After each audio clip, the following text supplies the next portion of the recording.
Now see, he's going to use that material, and that's redwood. He's got his saw angled.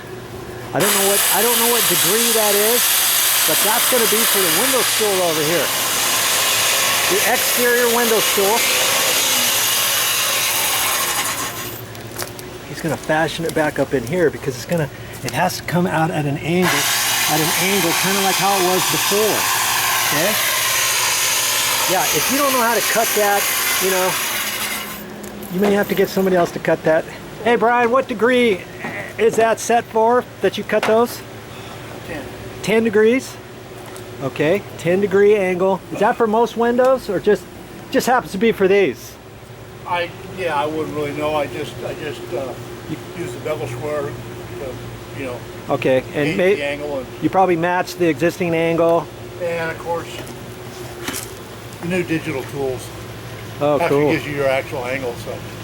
Oh, nice. Okay, he held that up there. Yeah. Then he figured out what angle he needed. And see, my job was to get these openings ready for him. What he's doing is he's cutting these window stools. I don't know if you want to call them window stools. You call them window aprons or stools on the interior, but he's cutting these, and he's going to have to shim these up and stick them at an angle. And he was going to take some wood shims, by the way, and put wood shims down here, and then do some guesswork as to the angle. And I said, hey, why don't you just use some sheetrock screws, you know, some fairly long ones, let's say 2.5 inch or so.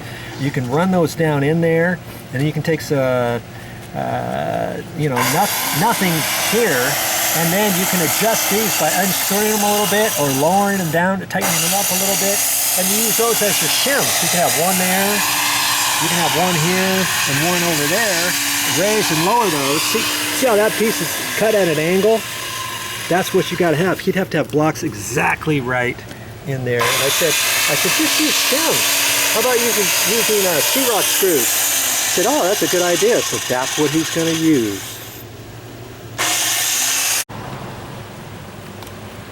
Here I was sweating taking these windows out because I thought it was going to take us all day. As it was, 3-4 hours tops, and I was done with my section of the work.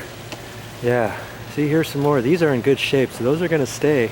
And I'm not quite sure how these other windows are going to be, if they're going to be wood or what, because they still have to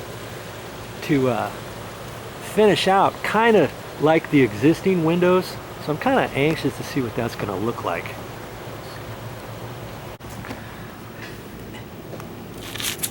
Hey, but enough of that. It's time for me to figure out what to do with this pot and this downspout.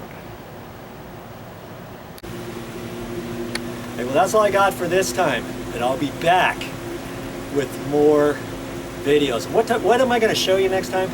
I'm hoping that the glass company actually does come here towards the end of this coming week, and I'm probably not going to catch them installing them, but I want to show you the end product, see how well they do, and show you a little bit more so that you can feel comfortable knowing that, hey, if you take your window out, what happens from here, okay? Don't forget, you can do it.